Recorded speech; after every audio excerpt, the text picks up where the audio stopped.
શુચि સેવક શિષ નિકટ બોલાય. ભરદ્વાજ ઋષિ આશ્રમમાં પવિત્ર શિષ્યો અને સેવક એમને બોલાવ્યા અને બધાને કહ્યું કે આપણે આ બધા જે આવ્યા છે આપણા આશ્રમમાં તેમના બધાની આપણે આગતા સ્વાગતા કરવી જોઈએ. પહુનાઈ આપણે જેને પહેરામણી કહીએ છીએ, ભરત પહુનાઈ પહેરામણી કરે છે. પહેરામણી એટલે શું? આગતા સ્વાગતા ભેટ આપે. એમ અહીંયા આગાડી પહુનાઈ શબ્દ એ અવધી ભાષા, બિહારી ભાષા, અને એ પહુનાઈ આપણે ત્યાં પહેરામણી. અહીંયા ભરદ્વાજ ઋષિએ પણ બધા સંતો અને શિષ્યોને સેવકોને બોલાવીને કહ્યું કે આપણે આટલા બધા માણસો આવ્યા છે, આપણે ત્યાં અતિથિ તરીકે આવ્યા છે, અતિથિની આગતા સ્વાગતા કરવી જોઈએ. એ આપણી શાસ્ત્રની આજ્ઞા છે. અતિથિ દેવો ભવ એમ કહ્યું માટે આવેલા છે. એમનું સ્વાગત કેવી રીતે કરીશું? ચાહ્ય ઇન્ન ભરત પહુનાઈ, આ ભરતજીનું સ્વાગત આપણે કરવું જોઈએ. કંદ મૂલ ફળ જાઓ બધા જ જઈને. ભરદ્વાજ ઋષિના શિષ્યો હશે એટલા બધા. મોટી યુનિવર્સિટી હતી જ્યાં કેટલાય ઋષિઓ એકત્ર થતા હોય. ભરદ્વાજ મુનિ બસાઈ પ્રયાગા, કેટલાય ઋષિઓ આવતા ત્યાં. જો કેટલી સંખ્યા માણસો. તે નોકરો અને શિષ્યોને બોલાવીને કહ્યું, કંદ મૂલ ફલ આનવ, જાઓ જઈને લઈ આવો. કંદ મૂલ ફળ પાંદડા જે કઈ ફળ હોય જંગલમાંથી લઈ આવો.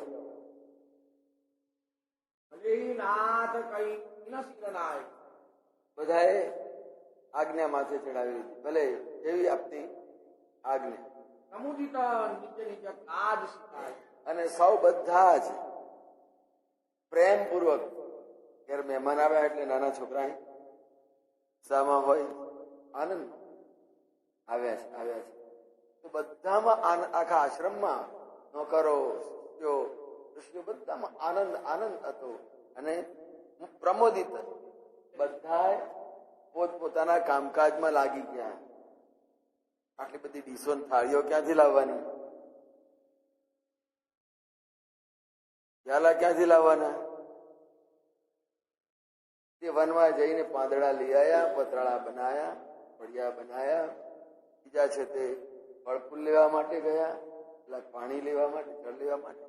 આમ દરેક નિજ કાજ બધા પોતપોતાના કામમાં લાગી ગયા. અને બેસાડવાના હતા એટલે આશ્રમની આજુબાજુ જરા આટલા બધા માણસોને બેસાડવાની સાફ સુફીને તૈયારી.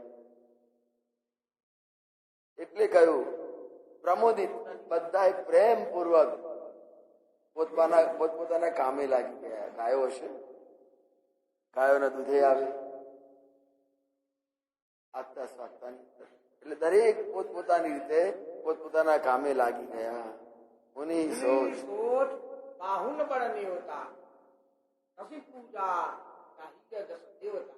મુનિને પણ એમ થયું, ચિંતા થઈ કે આવડા મોટા ઘણા બધા મહેમાનો છે, આટલા બધા મહેમાનોને આપણે સ્વાગત માટે નિમંત્ર્યા છે. બળનીય હતા એટલે ઘણા મોટા મહેમાનો છે અને એમને નિમંત્રણ પણ આપ્યા છે.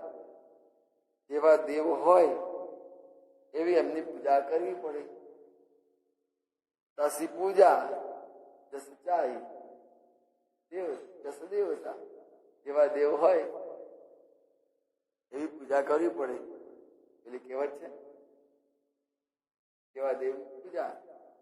ખાણના દેવને પૈસા નહીં આપે. એટલે જેવી જેની યોગ્યતા એ પ્રમાણે એનું સ્વાગત.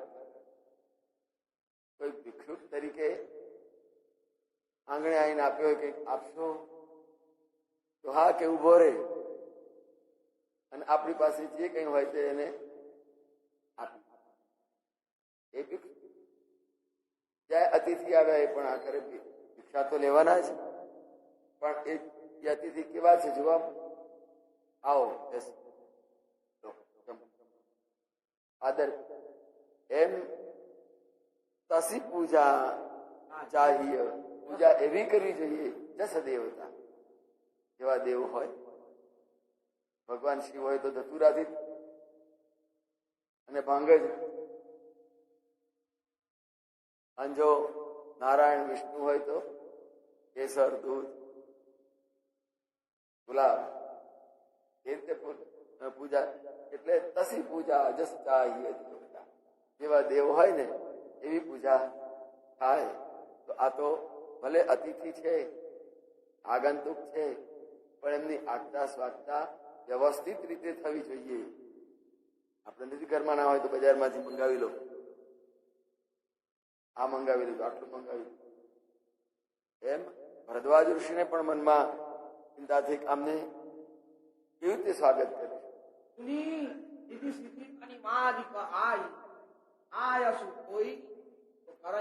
સ્વાભાવિક છે કે આપણે મહેમાન આવે તો શું કરીશું, કેમ કરીશું, કેમની ગોઠવણ કરીશું, આ રસોઈ બનાવીશું, આ નાસ્તો કરીશું, એમ ચિંતા થઈ ભરદ્વાજ ઋષિ. કારણ કે આશ્રમ છે, વનમાં બેઠેલા છે, નદીને કિનારે જળ તો મળી રહે પણ ક્યાંથી.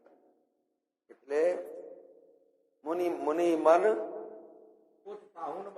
તો જ વિચાર કરવા માંડે કે આટલા બધા મોટા મહેમાનો છે ને આટલા બધા છે, સ્વાગત કેવી રીતે કરવું. એટલે એ રીતે કહ્યું કે ચિંતા આપણે પણ થાય, સ્વાભાવિક, સામે પણ એ થાય. સુનિરિધિ સિદ્ધિ અનિમાદિકાય, તપસ્વીઓ છે, સિદ્ધમાં પુરુષો છે, ઋષિઓ છે. એટલે દરેક ભજનાનંદ જે કોઈ તપસ્વી હોય, ભગવત ભક્ત હોય, એની ઊંચા પ્રકારની ભક્તિને હોય, એની પાસે સિદ્ધિઓ પણ આવીને અષ્ટ સિદ્ધિ નવનિધિ કે દાતા, એ જે રિદ્ધિ અને સિદ્ધિઓ એ પણ આવીને હાથ જોડીને ઉભી રહી. તો બધાને સેવકોને જોને તો મોકલી દીધા તૈયારી કરવા માટે, પણ રિદ્ધિ સિદ્ધિ કહ્યું કે આવો હવે તમે. રિદ્ધિ સિદ્ધિ પણ આવી પહોંચી અને અણીમાં, લઘીમાં, ગરીમાં છે એ અષ્ટ સિદ્ધિઓ એ બધી જ આવી રહ્યું. શું છે? આજ્ઞા કરો. હવે બધી જ રિદ્ધિ સિદ્ધિઓ આવીને ઉભી રહી જાય એટલે કોઈ ખોટ હોય યાદ છે? દુર્વાસા ઋષિને મોકલ્યા દુર્યોધને વનમાં રહેતા પાંડવો પાસે, જાઓ ત્યાં જઈને ભિક્ષા કરો, એ અમારા ભાઈઓ. તો મોટો એમનો સમાજ લઈને આવ્યા, અમે જમવાના જ છીએ. ત્યાં આગળ રિદ્ધિ સિદ્ધિએ જ કામ કરી, ભગવાને આપેલી રિદ્ધિ સિદ્ધિ. તો આમ એ રિદ્ધિ સિદ્ધિઓ પણ એમના હાથમાં રમતી હોય અને જે આજ્ઞા કરે એ પ્રમાણે એ સેવા કરવા માટે ત્યાં ઉભેલી જ હોય. આ એસો હોય સો કઈ કરાઈ. આપની શી આજ્ઞા છે, આપની જે આજ્ઞા છે એ પ્રમાણે અમે કરીશું. આ એસ હોય સો, શું નહીં, તમે જે આજ્ઞા આપશો એ પ્રમાણે જ કરીશું. વનમાં કહી દીધું હોય કે આ બધા માટે આઈસ્ક્રીમ લઈ આવો,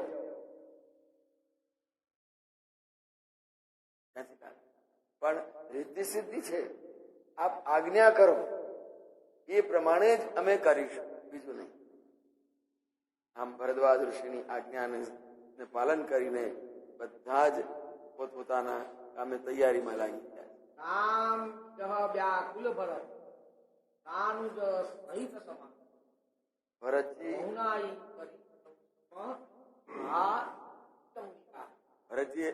ભરતજી સહિત આખો સમાજ વ્યાકુળ છે.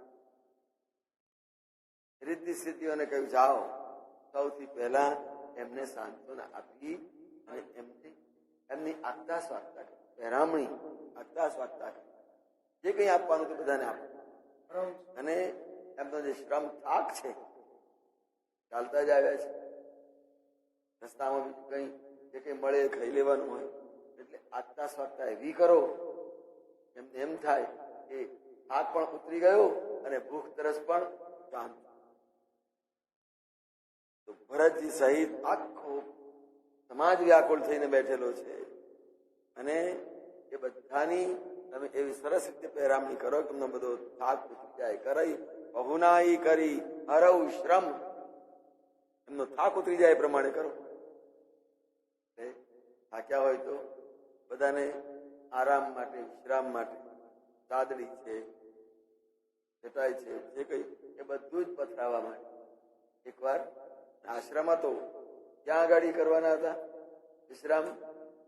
વૃક્ષો નીચે, એટલે વૃક્ષો નીચે બધી જ તૈયારીઓ રીતિ સિદ્ધિ કરી દીધી.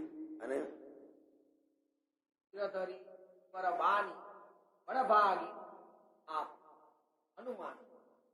આખો સમાજ પ્રસન્ન થાય એ પ્રમાણેની તૈયારીઓ તો કરો કાલ સુધીમાં.